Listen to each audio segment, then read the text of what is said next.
आज जब हम लोग इस कालखंड में खड़े हुए हैं तो मुझे लगता है कि जब मैं किशोरावस्था में था और श्री राम जन्मभूमि का आंदोलन प्रारंभ हुआ था, उस महान यज्ञ में जिसमें करोड़ों लोगों ने कई पीढ़ियों तक अपनी आहुति दी, उसकी पूर्णाहुति देखते हुए देखना अपने आप में एक बहुत सुखद अनुभव होता है।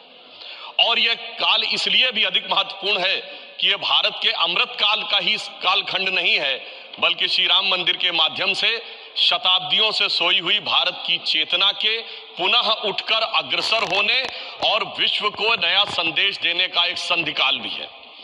और इसलिए मैं ये कह सकता हूं कि मेरे मन में एक भाव आया कि ये ऐसा काल था जिसमें बहुत कुछ असंभव लगने वाली चीज भी साकार रूप धारण हुई है।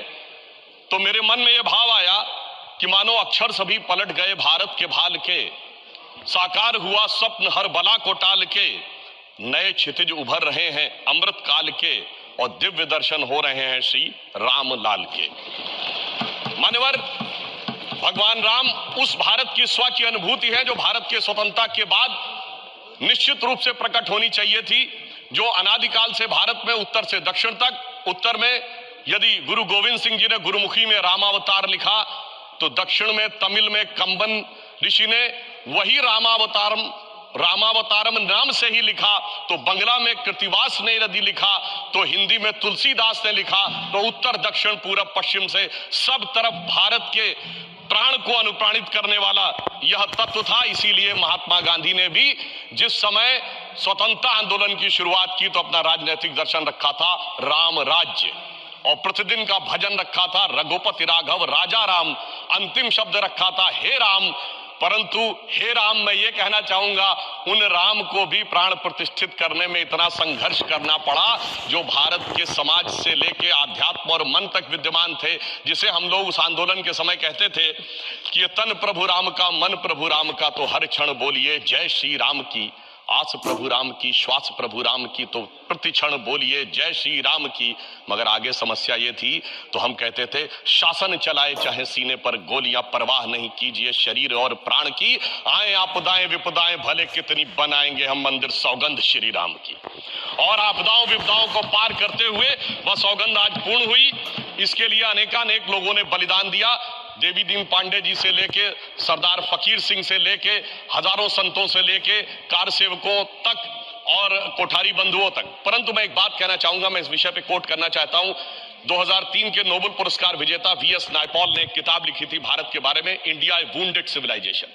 उन्होंने कहा भारत एक विचित्र देश है जहां पर कि अपनी संस्कृति को आघात करने वाले विषय को पढ़ाया जाता है और आघात करने का प्रयास किया जाता है, इसीलिए उन्होंने वुंडेड सिविलाइजेशन वर्ड कहा।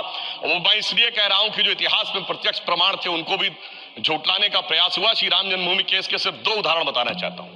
जब मुकदमा चला तो ये पूछा गया कि भाई पिछले उदाहरण दीजिए कोई शताब्दियों के, तो विपरीत पक्ष के पास कोई उदाहरण नहीं थे।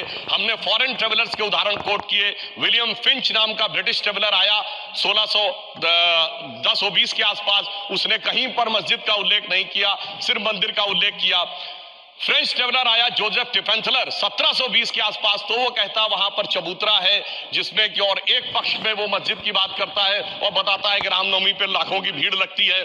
परंतु उसके बावजूद एक मजेदार बात बताना चाहता हूं, जब से ब्रिटिश डॉक्यूमेंट आया तो जो पहली एफआईआर ऑफिशियली दर्ज हुई है नवंबर 1858 में, फैजाबाद के थानेदार को रिपोर्ट दी गई है कि 25 निहंग सिखों ने आकर कब्जा कर लिया है, यज्ञ हवन किया है और मस्जिद जन्म स्थान के सब तरफ राम राम लिख दिया। और जानते हो उस पे सभापति महोदय सिग्नेचर क्या है? मुतव्वली मस्जिद जन्म स्थान।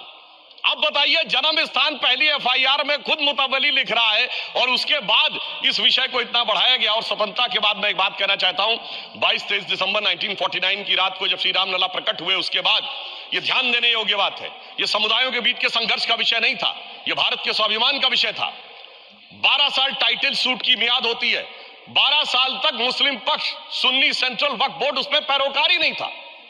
1961 में, दिसंबर 1961 में, जब 12 साल पूरे होने में 4 दिन रह गए थे, तब सेंट्रल सुन्नी वक्फ बोर्ड उसमें पैरोकार बना। क्यों?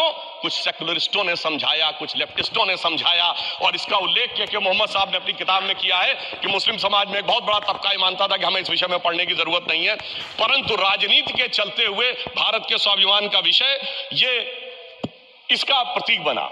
परंतु उसके बाद कोर्ट का निर्णय आया, संपूर्ण मर्यादाओं को पूर्ण करते हुए आज ये दिन आया। तो मैं कई बार हम लोग से कहा जाता है कोर्ट का निर्णय आया तो इसमें आपने क्या किया, तो मैं बताना चाहता हूं, हम जब जब सत्ता में आए 1991 में कल्याण सिंह जी की सरकार ने आकर 67 एकड़ भूमि का अधिग्रहण किया।